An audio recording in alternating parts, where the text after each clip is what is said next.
Telugu audio naval hub ఛానల్కి స్వాగతం. నా పేరు కృష్ణ. కురుమద్దాల విజయలక్ష్మి గారు రచించినటువంటి ఆఖరి క్షణం అనే నవల 4వ భాగాన్ని చదువుతున్నాను. బస్సులో ఉన్న ప్రయాణికులు ఎవరికి వారే భయంతో బిగుసుకుపోయి కూర్చున్నారు. దారికి అడ్డంగా నిల్చున్నటువంటి నలుగురు బస్సుకి దగ్గరగా వచ్చారు. బస్సులో నుంచుని బెదిరిస్తూ ఉన్నటువంటి నలుగురు, కింద ఉన్నటువంటి నలుగురు కాస్త గట్టిగానే మాట్లాడుకోవడం వల్ల వాళ్ళ మాటలు చాలామంది వినగలిగారు. వాళ్ళ మాటలు ఇలా సాగే: పని సవ్యంగా జరిగిందా? మనము పథకం వేస్తే అది ఫెయిల్ కావటం అంటూ ఎప్పుడైనా జరిగిందా? చిన్న అవరోధం కూడా కలగలేదా? మరి మీ విషయం అంతా సవ్యంగానే ఉంది. మనము వెంటనే రంగంలోకి దిగుదాం. అలాగే. వాళ్ళు ఆ కొద్ది మాటలు పూర్తి చేయంగానే బస్సులో డ్రైవర్ సీట్లో ఉన్నటువంటి డ్రైవర్ని ఒక్కలాగున కిందకి లాగారు. ఉన్నట్టుండి బస్ డ్రైవర్ పెట్టినటువంటి వెర్రికేక ఒకటి బస్సులో ఉన్న వాళ్ళకు వినిపించింది. జరుగుతున్నదేమిటో బస్సులో ఉన్న వాళ్ళకి కనిపించకపోవటం వల్ల వారికి అర్థం కాకపోయినా అందరి మనస్సులు ప్రమాదాన్ని శక్కించాయి. మగవాడు చేతులు ముడుచు కూర్చుంటే ఆడవాళ్ళు కొందరు ఏడుపులు ప్రారంభించారు. మరికొందరు మమ్మల్ని ఏమీ చేయవద్దు, మా వంటి మీద ఉన్నటువంటి నగలన్నీ ఇస్తాం అన్నారు. మీ నగలు అక్కర్లేదు, ఏమీ అక్కర్లేదు, నోరు మూసుకొని మేము చెప్పినట్టు చేయండి, కాదంటే మీ మెడకాయ మించి తలకాలి ఎగిరిపోవటం ఖాయం. ఒక్కసారిగా అందరూ నోరు మూసుకున్నారు. ఇప్పుడు మేము ఏం చెప్తామో సరిగ్గా అలానే చేయాలి. మీరు ఏ కాస్త మార్పు వచ్చినా మీ ప్రాణం మీకు దక్కదు, అది గుర్తుంచుకోండి. ఒక్కసారిగా బస్సులోని సగం మంది అలాగే అలాగే అంటూ అరిచారు. మీ సామాన్లతోటి ఒక్కొక్కళ్ళు కిందకు దిగండి అన్నాడు గుమ్మంలో రివాల్వర్ పుచ్చుకున్నటువంటి అతను. మళ్ళీ అందరూ ఒక్కసారిగా లేవపోయారు. అలా కాదు, ఒక్కొక్కళ్ళు ముందు ఆఖరి సీటు దగ్గర నుండి మొదలు పెట్టండి. మొదటి సీట్లో ఉన్నటువంటి ముగ్గురు నెమ్మదిగా ఒకరి వెనక ఒకరు బస్సు దిగారు. ఆ తర్వాత ఒక్కొక్కరుగా మొత్తం బస్సులో ఉన్నటువంటి అందరూ కిందకు దిగారు. పుండరీకాక్షయ్య భయపడుతూనే చంకలో గొడుగు ఇరికించుకుని పచ్చ బ్యాగ్ చేతితో పట్టుకుని కిందకు దిగాడు. కింద ఉన్నటువంటి నలుగురు అక్కడ అందరినీ ఉద్దేశించి చెప్పారు: ఈ రోడ్డుకు అడ్డంగా మీరందరూ పడుకోండి, మేము ఈ బస్సును తిప్పుకుని వెళ్ళిపోతాం. ఈ బస్సు ఆ కొండ మలుపు తిరిగేదాకా ఎవ్వరూ రోడ్డు మించి పైకి లేవకూడదు. లేచినట్టు కనబడిందో మళ్ళీ మేము వెనక్కి వచ్చి ఈ డ్రైవర్ గడి పుచ్చ ఎగరగొట్టినట్టు మీ పుచ్చ కూడా ఎగరగొడతాం అని గట్టిగా వార్నింగ్ ఇచ్చారు. అప్పుడు పడ్డాయి అందరి కళ్ళు. తల పగిలి బస్సు పక్కగా ఇంకా రక్తం ఓడుతూ కింద పడి ఉన్నటువంటి డ్రైవర్ దేహం మీద. ముందుగా తెలివి తెచ్చుకున్న కొందరు గబగబా వెళ్ళి రోడ్డుకి అడ్డంగా పడుకున్నారు. మరికొందరు తాపీగా నడుస్తూ ఉంటే ప్రాణం మీద ఆశలేదా, తీరుబడిగా పిల్లి నడకలు నడుస్తున్నారు అని దుండగలు అరవటంతో అందరూ గబగబా వెళ్ళి రోడ్డుకి అడ్డంగా పడుకున్నారు. పుండరీకాక్షయ్య బ్యాగు మీద ఒకే చెయ్యి వేసి గొడుగుని తల కింద పెట్టుకుని ఉస్సూరుమంటూ రోడ్డుకి అడ్డంగా పడుకున్నాడు. అందరూ రోడ్డు మీద పడుకోగానే దుండగులంతా ఇప్పుడు వీళ్ళు వచ్చినటువంటి బస్సులో ఎక్కారు. బస్సును వెనక్కి తిప్పుకొని వెళ్ళబోతూ వీళ్ళందరికీ వాళ్ళొక హెచ్చరిక చేసి బయలుదేరారు. మీలో ఎవరైనా మా రూపాలను, మా కంఠస్వరాలను బాగా గుర్తుంచుకోవచ్చు, కానీ ఈ విషయం మర్చిపోండి. పోలీసులు మా ఆనవాళ్ళు అడిగితే మీకు తోచినది ఏదో చెప్పేయండి, అంతేగాని అసలు రూపం పొరపాటును కూడా చెప్పకూడదు. మీరు మా గురించి నిజం చెప్పిన మరుక్షణం మాకు అది ఎలాగో అలాగా తెలిసిపోతుంది. ఆ తర్వాత మిమ్మల్ని తరిమి తరిమి నరకయాతనలు పెట్టి మరీ చంపుతాం. ఈ విషయం బాగా గుర్తుంచుకోండి. ఇలాంటి హెచ్చరికలు చేసిన తర్వాత బస్సులో ప్రయాణించి ఇక్కడ దాకా వచ్చినటువంటి ఆ నలుగురు, ఇక్కడ ఈ బస్సు కోసం ఎదురు చూస్తూ కింద నుంచినటువంటి ఆ నలుగురు, మొత్తం 8 మంది బస్సు ఎక్కి శరవేగంతో తిరుగుతూ ప్రయాణమై వెళ్ళిపోయారు. 5 నిమిషాల తర్వాత ఇంకా లేవచ్చేమో కింద పడుకున్న వాళ్ళల్లో ఒకడు అన్నాడు. బస్సు కొండ మలుపు తిరిగిపోయి చాలాసేపు అయింది, లేవచ్చనే అనుకుంటున్నాను అన్నాడు మరొకతను. ఒకడు ధైర్యం చేసి ముందుగా లేచి నుంచున్నాడు. ఏమీ జరగలేదు. దానితో అందరికీ ధైర్యం వచ్చింది. రోడ్డుకు అడ్డంగా పడుకున్నటువంటి అందరూ పొలోమంటూ లేచి నిలబడ్డారు. చుట్టూ ఒకసారి చూశారు. చుట్టుపక్కల ఏమీ లేవు. రోడ్డుకు అడ్డంగా ఉన్నటువంటి బస్సు, తల పగలగొట్టబడి చనిపోయినటువంటి డ్రైవరు, అంతే. ఎవరికి వారికే ఏం చేయాలో అర్థం కాలేదు. వాళ్ళు ఆ బస్సులో వచ్చి ఉండుంటారు. ఆ బస్సు చెడిపోయి ఉండుంటుంది. మనల్ని బెదిరించి మనందరినీ బస్సు దించేసి వాళ్ళు ఈ బస్సు ఎక్కి పారిపోయి ఉండుంటారు అన్నాడు ఒకడు. బస్సు చెడిపోతే రోడ్డుకి అడ్డంగా ఎలా పెట్టబడి ఉంటుంది?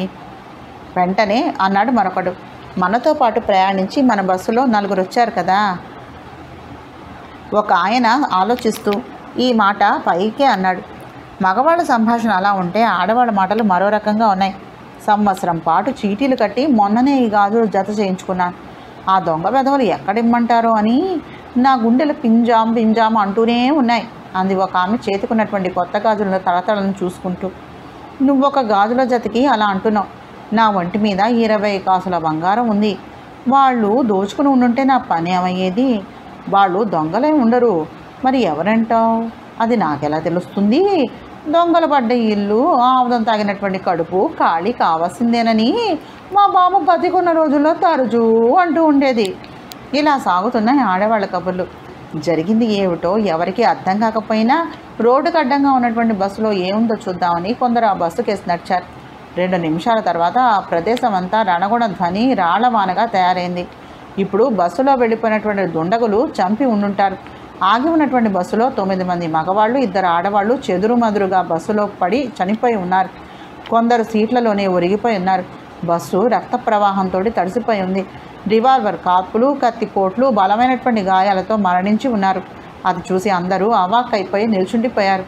అందరి మనసుల్లో ఒకటే ప్రశ్న ఉదయిస్తూ ఉంది. ఈ బస్సులోని అందరినీ చంపేసినటువంటి దొండగులు తాము వచ్చినటువంటి బస్సులోని డ్రైవర్ని తప్ప ఎవరినీ చంపకపోవడానికి కారణం ఏమిటి అని. అక్కడ ఉన్న అందరూ చాలా విషమ పరిస్థితుల్లో పడ్డారు.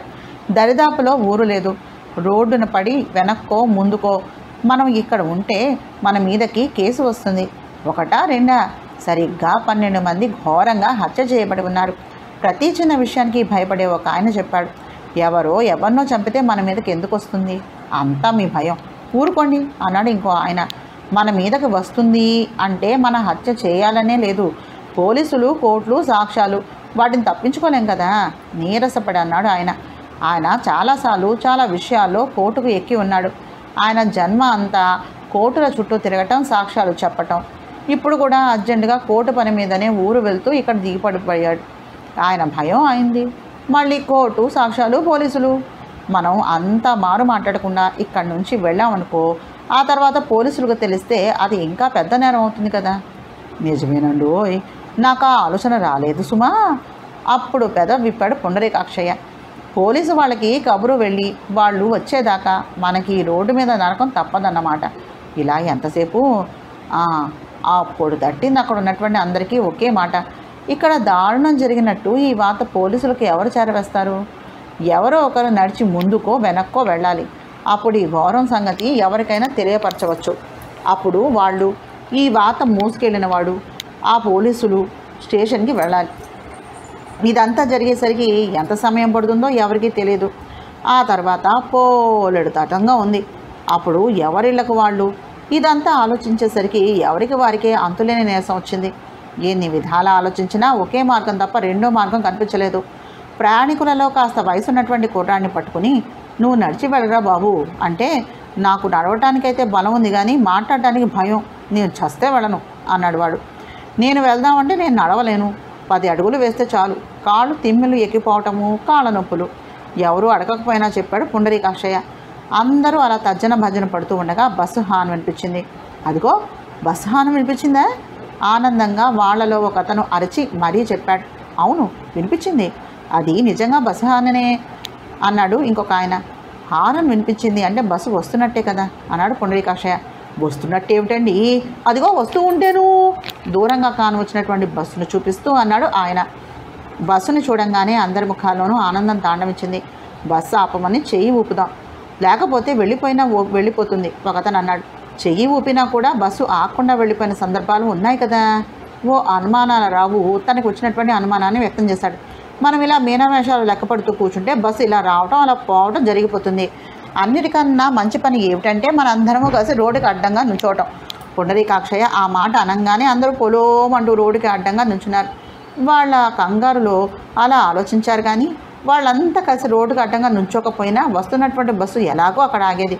కారణం అంత క్రితం బస్సు రోడ్డుకి అడ్డంగా ఎలాగూ అక్కడే ఉంది.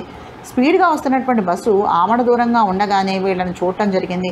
మెల్లగా అప్పుడు తగ్గించుకుంటూ వచ్చి వీళ్లకు కొద్ది దూరాన ఆగింది. ముందుగా బస్సు కండక్టర్ దిగాడు. బస్సు ఆపాలంటే ఇదటయ్యా పద్ధతి అంటూ ఏదో అనబోయాడు. ఈ లోపలే కంగారుగా వాళ్ళు జరిగింది టూకీగా చెప్పారు. అదే బస్సులో డ్యూటీలో లేనటువంటి కానిస్టేబుల్ ప్రయాణం చేస్తూ ఉన్నాడు. సమయానికి ఆయన ఉండడం కూడా మంచిదైంది. బస్సులో జరిగినటువంటి ఘోరం కానిస్టేబుల్తో పాటు వచ్చిన వాళ్ళందరూ కూడా చూశారు. అతను కొన్ని సూచనలు చేశాడు. కానిస్టేబుల్ చెప్పిన ప్రకారము అందరూ అక్కడే ఆగిపోయారు. పోలీస్ స్టేషన్కి వెళ్ళి ఇన్స్పెక్టర్ని తదితరులని తీసుకురావడానికి ఇప్పుడు వచ్చినటువంటి బస్సే తిరిగి వెనక్కి బయలుదేరింది. బస్సులో కానిస్టేబుల్ కూడా వెళ్ళాడు. మన దోవన మనం వెళ్ళటానికి లేకుండా పోలీస్ డిపార్ట్మెంట్ అంతా కదిలి వచ్చిన దాకా మనందరినీ ఇలాగే ఉండమని చెప్పాడు. ఈ శిక్ష ఏదో చచ్చిన వాళ్ళకి కాదు, మనకి, మన ప్రాణానికి వచ్చింది ఇదంతా. ఎవరికి వారే నీరసంగా నిరాశ నిస్పృహలతోటి రోడ్డుకి పక్కగా కూర్చుని ఉండిపోయారు. అరగంట తర్వాత వీళ్ళ ఎదురుతెన్నుల కోసం చూస్తూ ఉన్నటువంటి పోలీసు జీపు మంది మార్బలంతో వచ్చింది. మరొకసారి వాళ్ళందరి ముఖాల్లోనూ ఆనందం వెల్లివిరిసింది. ఎవరికి వారే మరి కొద్దిసేపట్లో వెళ్ళిపోవచ్చు అనుకుంటూ ఉన్నారు. కానీ వాళ్ళకు తెలియంది ఒకటే ఒకటి ఉంది.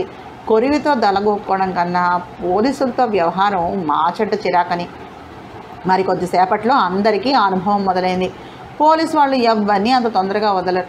శవాలని వివిధ కోణాల్లో ఫోటోలు తీసి అక్కడ తతంగం అంతా పూర్తి చేసుకుని పోస్టు మార్టంకి శవాలను తరలించి బస్సులో ప్రయాణం చేస్తున్నటువంటి అందరినీ పోలీస్ స్టేషన్కి తీసుకొచ్చారు. అప్పటికే చాలామంది నేసపడిపోయి ఉన్నారు. అయినా పోలీసులతో వ్యవహారం తప్పదు. మరి నేరం చేయకపోయినా నేరస్తులలాగా అక్కడే ఉండాల్సి వచ్చింది. ఒక్కొక్కళ్ళని లోపలికి పిలవటం, ఏడాపెడా ప్రశ్నలు వేసి చివరకు వాళ్ళ అడ్రస్లు తీసుకుని మేము పిలిచినప్పుడు రావాలి అని వార్నింగ్ ఇచ్చి అప్పుడు ఒక్కొక్కళ్ళని ఇళ్లకు పంపిస్తున్నారు. మా వంతు ఎప్పటికొస్తుందో, ఎప్పుడు ఇక్కడ నుండి బయటపడతాము అని అందరూ అనుకుంటున్నట్టే పుండరీకాక్షయ్య కూడా అనుకున్నాడు. గంట తర్వాత పుండరీకాక్షయ్యను లోపలికి పిలవటం జరిగింది. పుండరీకాక్షయ్యకు పోలీసుల వాళ్ళంటే మహాభయం. లోపలికి వెళ్తూనే ఇక్కడ నుండి క్షేమంగా బయటపడితే నీ కొండకు వచ్చి తలనీలా సమర్పించుకుంటానని 7 కొండల వాడికి ఒక మొక్కేయటం కూడా చేసేశాడు. ఆ పచ్చ బ్యాగులో ఉన్నదేమిటి? పుండరీకాక్షయ్య చేతిలో ఉన్నటువంటి పచ్చ బ్యాగును చూస్తూ అడిగాడు ఇన్స్పెక్టర్. పిండి వంటలండి, కంగారు పడుతూ జవాబిచ్చాడు పుండరీకాక్షయ్య. పిండి వంటలా? ఎక్కడికి తీసుకెళ్తున్నావు? ఎందుకు? ప్రశ్న అనవసరమైనదే. అయినా అధికారం ముట్టిపడేటటువంటి కంఠంతో అడిగాడు ఇన్స్పెక్టర్. పిండి వంటల విషయం కథలాగా చెప్పాడు పుండరీకాక్షయ్య. చెప్పి కావాలంటే మీరు తీసుకోండి అయ్యా, మా పార్వతి చాలా మంచి అమ్మాయి, మీరు తీసుకున్నానంటే ఏమీ అంటూ చేతిలో ఉన్నటువంటి బ్యాగును కింద పెట్టాడు. ఇన్స్పెక్టర్ ఏ కాలనున్నాడో వద్దులే అన్నాడు. వెంటనే పుండరీకాక్షయ్య బ్యాగును చేతిలోనికి తీసుకుని మరి నేను వెళ్ళొచ్చా అండి అన్నాడు ఆశగా. ఆ ప్రశ్నకి సమాధానం చెప్పకుండా ప్రశ్నలు రావటం మొదలుపెట్టాడు ఇన్స్పెక్టర్. మీతో పాటే 4 బస్సులో ప్రయాణిస్తూ వచ్చినట్టుగా తెలిసింది. వాళ్ళ ఆనవాళ్ళు చెప్పగలవా అన్నాడు ఇన్స్పెక్టర్. అసలే కంగారు భయం ఎవరికి గుర్తుంటుందండి? కానీ పుండరీకాక్షయ్య మాట పూర్తి చేసి అంతటితోటి ఊరుకోక కానీ అంటూ నసుగుతూ ఆగేసరికి ఇన్స్పెక్టర్కి అనుమానం వచ్చింది. ఇంకేదైనా తెలిసి అనవసరంగా మమ్మల్ని చూసి భయపడి చెప్పడం మానేస్తే ఆ తర్వాత అది మీ కంఠానికే చుట్టుకుంటుంది. ఏ చిన్న విషయం దాచినా పెద్ద నేరం అవుతుంది. తర్వాత విచారించి ప్రయోజనం లేదు, కార్డు పట్టుకునే లాభం లేదు. గుర్తు తెచ్చుకుని అక్షరం పొల్లుపోకుండా చెప్పడం మీకు మంచిది. ఇన్స్పెక్టర్ స్వరం కరుకుగా వినబడింది. ఉన్నమాట చెప్తేనే మంచిది అనుకున్నాడు పుండరీకాక్షయ్య. ఉన్నమాట చెప్పడం వల్ల మాటిమాటికి పోలీసులు కబురు చేస్తూ ఉంటాన్ని మనిషిని గుర్తుపట్టడం సాక్ష్యాధారాలు చాలా తతంగా ఉంటుందని తెలియనటువంటి పుండరీకాక్షయ్య నీతిగా నిజాయితీగా ఉన్నటువంటి విషయం చెప్పడానికి సిద్ధమయ్యాడు. పల్లెటూరి బయతుల వేషాల్లో ఉన్నటువంటి 2 దొంగల ఆనవాళ్ళు తనకి తెలిసినంతలో చాలా వివరంగా వర్ణిస్తూ చెప్పాడు పుండరీకాక్షయ్య. అంతా విన్నటువంటి ఇన్స్పెక్టరు మీరొక్కరే చాలా చక్కగా సమాధానం వివరించారు అంటూ మెచ్చుకున్నాడు. పుండరీకాక్షయ్య ముఖం ఆనందంతో విప్పారింది. అయ్యా, నేను ఇంకా సెలవు తీసుకోవచ్చంటారా వినయంగా అడిగాడు. అప్పుడే నువ్వెట్లా వెళ్తావు? ఇంతమందిని అడిగితే ఒక్కడు సరైన సాక్ష్యం చెప్పలేదు. ఎవరికి వాళ్ళు అబద్ధాలు చెప్పి తప్పించుకున్న వాళ్ళే. మేము సరిగ్గా చూడలేదు అంటే మేము సరిగ్గా చూడలేదు అని తప్పించుకున్న వాళ్ళే. దుండగుల రూపురేఖలను చక్కగా వర్ణించేది నీ ఒక్కడివే. ఇప్పుడు నేను కొన్ని ఫోటోలు తెప్పిస్తాను. ఆ ఫోటోల్లో వ్యక్తులను చూసి దుండగులలో ఎవరైనా ఆ ఫోటోలో ఉన్నారేమో చెబుదు కానీ, ఒకవేళ ఆ ఫోటోలో లేకపోతే కొందరు దొంగల్ని నేరస్తుల్ని పిలిచి చూపిస్తాం. వాళ్లలో ఎవడైనా నీవు చూసిన వాళ్ళలో ఉన్నాడేమో కనిపెట్టి చెబుతూ కానీ అంటూ ఇన్స్పెక్టర్ అసలు విషయం వివరంగా చెప్తూ ఉంటే పుండరీకాక్షయ్య బుర్ర పాపం గిర్రున ఒక్కసారి తిరిగి వేగంగా పనిచేయటం మొదలుపెట్టింది. పోలీసులతో వ్యవహారం కొరివితో తలగొక్కున్నట్టే అని అందరికీ తెలుసు. కాబట్టే ఎవరికి వారే ఏమీ ఎరగనట్టుగా తప్పించుకున్నారు. మనుషుల్ని గుర్తుపట్టినట్టుగా తను మాత్రమే చెప్పడం జరిగింది. ఇంకా ఇప్పుడు వీళ్ళు దొంగ వెధవాల ఫోటోలన్నీ చూపించి వీడే అని అడుగుతుంటే తను అవుననో కాదనో చెప్పాల్సి ఉంటుంది. కాదు అంటే చిక్కేలేదు, అవును అంటే మాత్రం తన పని చచ్చే చావు అవుతుంది. ఏదో ఒకనాడు ఆ వెధవ తనకి ఎదురుపడి, ఒరే పొండ్రేకాక్షయ్య, నా రూపురేఖలు వండించి నన్ను పోలీసులకు అప్పచెప్పావు కదూ. నేను ఇప్పుడు యమలోకం నుంచి ఇక్కడికి వచ్చాను. యమధర్మరాజు నీ రూపురేఖలు వండించి నీలాంటి వాడు కనబడితే సరాసరి పైకి పంపించమన్నాడు. పంపిస్తున్నాను, రెడీగా ఉండు అంటూ కత్తి తీసి తనని 2 పోట్లు పొడిస్తే హరి అన్నం తప్పించి తను చేసేది ఏమీ లేదు. ఓరి దేవుడో, వచ్చి వచ్చి ఎంత చిక్కుల్లో పడ్డాను అని తనలో తాను వాపోయినటువంటి పుండరీకాక్షయ్య ఆపద గడిస్తే డిబ్బెనలో 10 రూపాయలు వేస్తానని ఏడుకొండల వాడిని తలుచుకొని మరో మొక్కేసుకున్నాడు. 10 నిమిషాల తర్వాత నేరస్తుల ఫోటోను తెప్పించాడు ఇన్స్పెక్టర్. కాసిని మంచినీళ్ళు ఇప్పిస్తారా? భయపడుతూ అడిగాడు పుండరీకాక్షయ్య. కాకి దుస్తుల్లో ఉన్నటువంటి కరుకుదనం అలాంటిదేమో. మంచినీళ్ళు తెప్పిస్తాను అని చెప్పకుండా కానిస్టేబుల్ వైపు తిరిగి కనుసైగ చేశాడు ఇన్స్పెక్టర్. కానిస్టేబుల్ అవతలకు వెళ్ళి గ్లాసు నిండుగా చల్లని మంచినీళ్ళు తీసుకొచ్చాడు.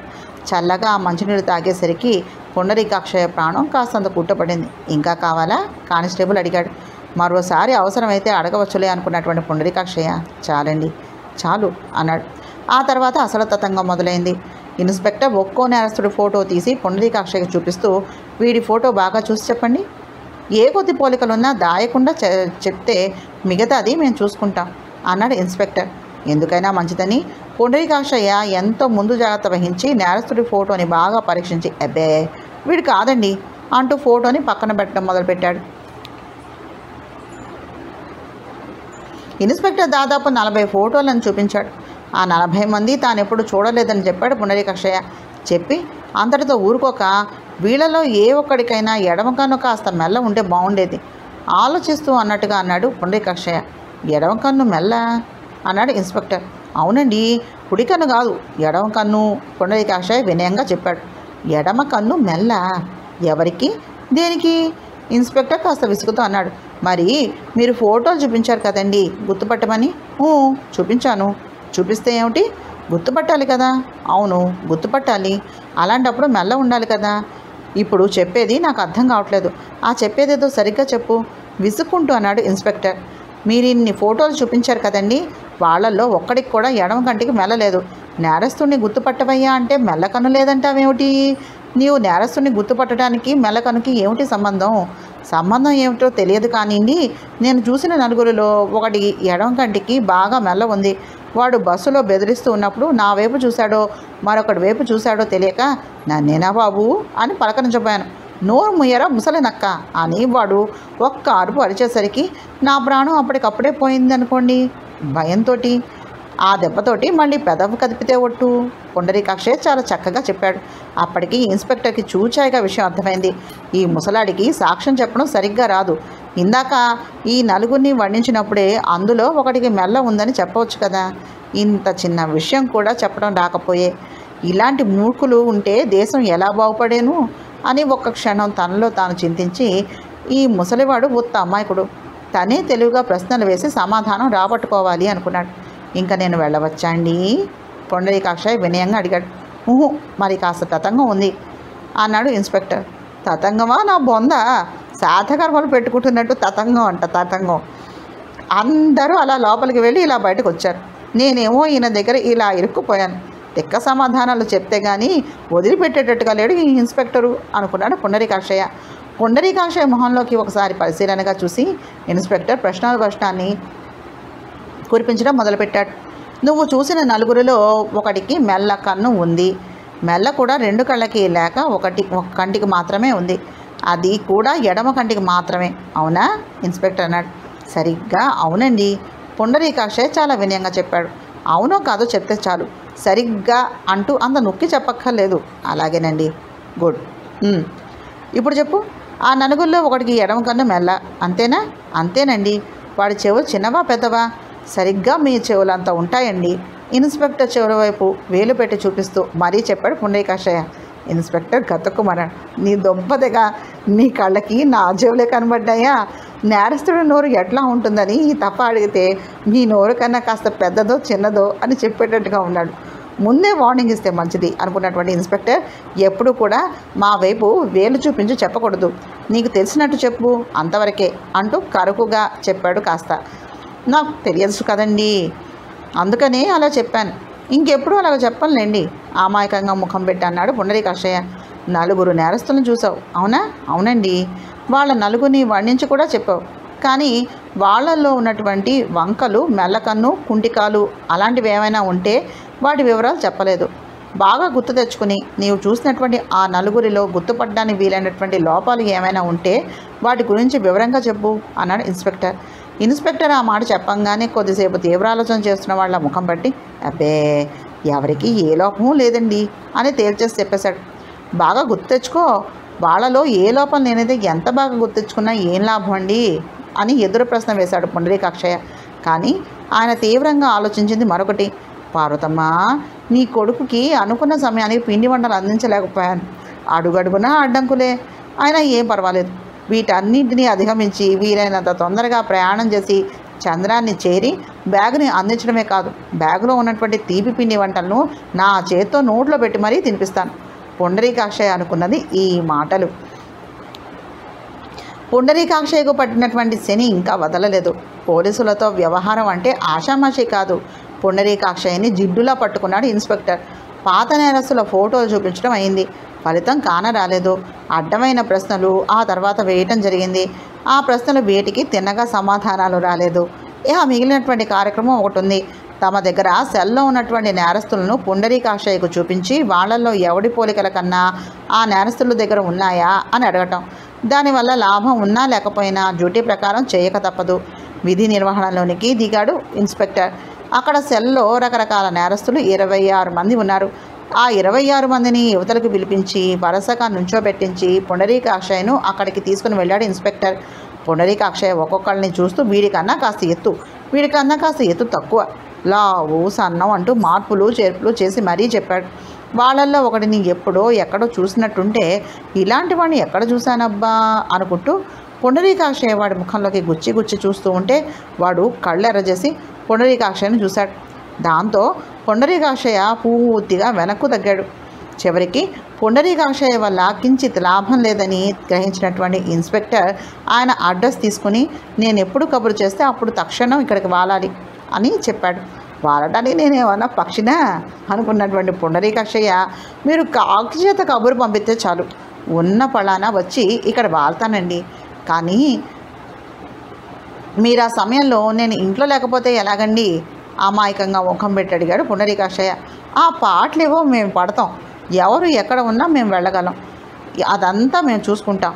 ప్రస్తుతానికి మీ పని ఇక్కడ పూర్తయింది, ఇక మీరు వెళ్ళవచ్చు అన్నాడు ఇన్స్పెక్టర్. పుండరీకాక్షయ్య బతుకు జీవుడా అనుకుంటూ పోలీస్ స్టేషన్లో నుండి బయటపడ్డాడు. కానీ ఆయనకు అంతటితో దుర్ఘటనల నుండి విముక్తి లభించలేదు. పుండరీకాక్షయ్య పరిస్థితి ఇలా ఉంటే అక్కడ ఆ భార్యాభర్తల పరిస్థితి మరో రకంగా ఉంది. అక్కడ వీధి లైట్లు లేవు, దరిదాపుల్లో ఊరు కూడా లేదు. బస్సు ఢీకొని యాక్సిడెంట్ అయింది రాత్రిపూట.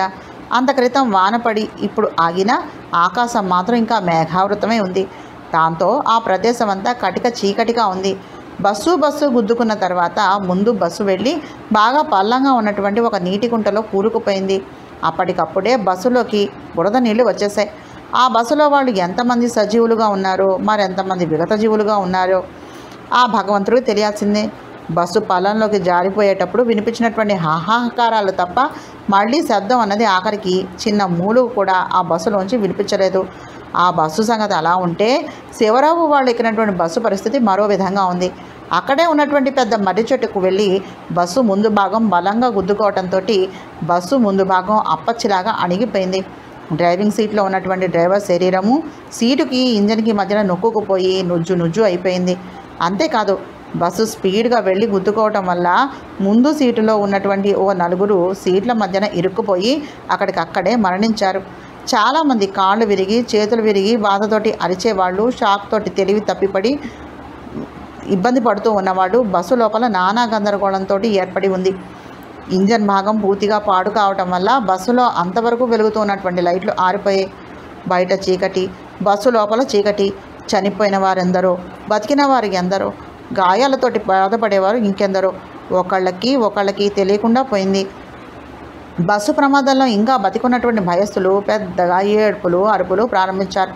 వాళ్ళందరికీ పరిస్థితి అలా ఉండగా వెనక సీట్లో జ్వరంతో పడుకున్నటువంటి పార్వతి బస్సు చెట్టుకు గుద్దుకోవడంతోనే దబ్బుమంటూ సీటు మించి కిందకి వంగిపోయింది. కాళ్ళు పట్టేసినట్టయి ఒక్కసారి పైకి లేచి కూర్చుందామని ఆ దుర్ఘటన జరిగే ముందు ఒకసారి లేచి నుంచున్నాడు. దాంతో అతనికి బ్యాలెన్స్ కుదరక ఇంతెత్తున ఎగిరిపట్టమే కాక తల వెళ్ళి సీటుకి తగిలి పూర్తిగా స్పృహ కోల్పోయాడు. ఒక చెయ్యి పూర్తిగా స్వాధీనంలోకి లేకుండా బెణికి ఇంకా ఏ చిన్న గాయమో కాకుండా కాస్త క్షేమంగా ఉంది ఒక మోహన్ రావు మాత్రమే. మోహన్ రావు బస్సు యాక్సిడెంట్కు గురి అయింది అని మాత్రం గుర్తించాడు. బాధతోటి కుడి చేయి విలవిలలాడుతూ ఉంటే నొప్పి భరించలేక ఎడమ చేతితోటి కుడి చేతిని గట్టిగా పుచ్చుకుని సీటు వెతుక్కుని కూర్చున్నాడు. కొద్దిసేపు తర్వాత మోహన్ రావు బుర్ర పనిచేయటం మొదలుపెట్టింది. మావయ్య, అత్తయ్య అంటూ 1-2 సార్లు పిలిచాడు మోహన్ రావు. పార్వతీ శివరావు పలికే స్థితిలో లేనందువల్ల వాళ్ళ దగ్గర నుంచి సమాధానాలు రాలేదు.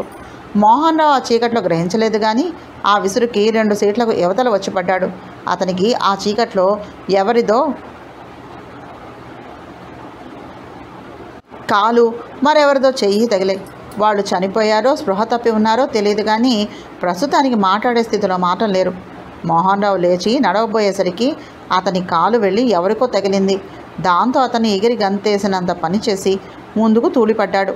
ఆ పడ్డంతో బెణికిన చెయ్యి వీగినంత పని అయింది. మొహానికి చిన్న గాయం కూడా అయింది.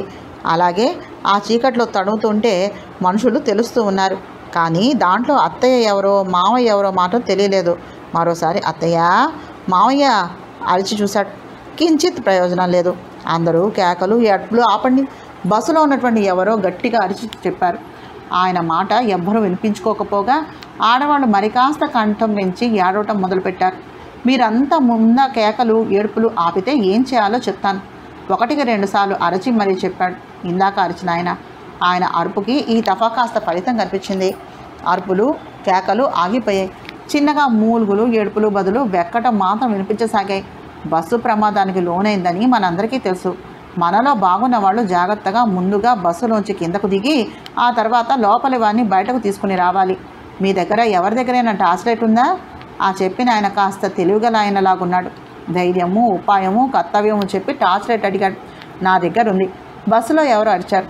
ఇంకా ఆలస్యం ఎందుకు, వెంటనే వెలిగించు అన్నాడు. వెంటనే ఆయన టార్చ్ లైట్ అయితే ఉంది, దానిలో బ్యాటరీలు లేవు మెల్లగా చెప్పాడు. ఇందాకట తను నవ్వాలో ఏడవాలో తెలియని పరిస్థితి ఏమిటంటే ఇదే.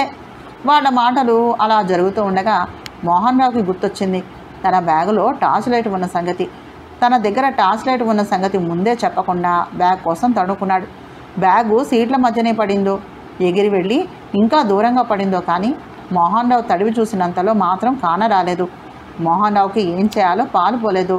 చుట్టూ బీడీ సిగరెట్ తాగడం దుర్వ్యసనమే కావచ్చును.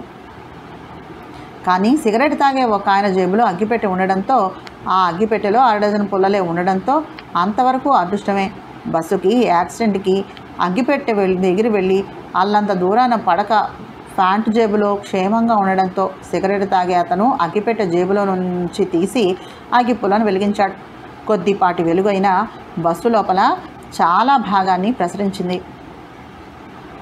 ఆ వెలుగులో తన వాళ్ళు కొందరు సీట్లకు అడ్డదిడ్డంగా, కొందరేమో సీట్ల మధ్య ఇరుక్కుపోయి కానరావటంతో మళ్ళీ ఆడవాళ్ళంతా ఒక్కసారిగా గొల్లుమన్నారు. ఆ వెలుగులోనే వాళ్ళను పైకి తీయడానికి ప్రయత్నించారు. అగ్గిపుల్ల ఆరిపోయింది. అతను 2వ పుల్ల వెలిగిస్తూ, మీ దగ్గర అగ్గిపెట్టె ఉంటే బయటకు తీయండి, ఇంకా నా అగ్గిపెట్టెలో 4 పుల్లలున్నాయి అంటూ ముందు జాగ్రత్తతో చెప్పాడు. దురదృష్టం ఏమిటంటే ఆ బస్సులో ఎక్కిన వాళ్ళు ఎవరి జేబుల్లోనూ అగ్గిపెట్టె కానీ సిగరెట్ లైటర్ కానీ లేవు. నిండు అగ్గిపెట్టె ఒక అతని జేబులో మాత్రం ఉంది. అతనెవరో కాదు, ఆ బస్సు డ్రైవరే. అతని ప్రాణాలు అంత క్రితమే అనంత వాయువుల్లో కలిసిపోవడంతో వంటి తన జేబులో అగ్గిపెట్టె ఉందని చెప్పేటటువంటి అవకాశం అసలే లేదు. మోహన్ రావుకి మంచి ఆలోచన వచ్చింది. ఏమండి, మీరు ఒకసారి ఇలా వచ్చి మరో అగ్గిపుల్ల వెలిగించి ఇక్కడ చూపించినట్లయితే నా బ్యాగ్ ఎక్కడ ఉందో చూస్తాను. మోహన్ రావు మాట పూర్తి చేయకముందే మరొక ఆయన గయ్యన లేచాడు. చాలేవయ్యా, చస్తుంటే సందేహం మంత్రం అంట. అలా ఉంది నీ వరుస. ఇక్కడ చావు బతుకుల్లో ఉన్న వాళ్ళ సంగతి చూడాల్సింది పోయి బ్యాగ్ కనబడలేదు వెతుక్కుంటానంటావేమిటి? బ్యాగ్ వెతుక్కోవడానికి కాదండి అగ్గిపుల్ల వెలిగించమంది. నా బ్యాగులో టార్చ్ లైట్ ఉంది. బ్యాగ్ కనబడితే కానీ టార్చ్ లైట్ని తీయడానికి వీలు కాదు అంటూ వివరించాడు మోహన్ రావు. టార్చ్ లైట్లో బ్యాటరీలు ఉన్నాయా? అంత ప్రమాదంలో కూడా కొంటె కుర్రాడెవరో పెద్ద కంఠం వేసుకుని మరీ అడిగాడు. కొత్త టార్చ్ లైటు, అది నిక్షేపంగా వెలుగుతుంది చెప్పాడు మోహన్ రావు. చేతిలో అగ్గిపెట్టి ఉన్నటువంటి తను మూడో పుల్ల వెలిగించి మోహన్ రావు దగ్గరికి వచ్చాడు. 4వ అగ్గిపుల్ల 5వ అగ్గిపుల్ల ఖర్చు అయ్యాయి. అప్పుడు కనిపించింది మోహన్ రావు బ్యాగ్ సీటు కిందకు పడి ఉంది. ఆ బ్యాగు కురుమందాల విజయలక్ష్మి గారు రచించినటువంటి ఆఖరి క్షణం అనే నవల 4వ భాగాన్ని చదివాను. నా ప్రయత్నం మీకు నచ్చినట్లయితే తప్పకుండా మా ఛానల్ సబ్స్క్రైబ్ చేసి షేర్ చేసి లైక్ చేసి కామెంట్ చేయండి. నమస్తే.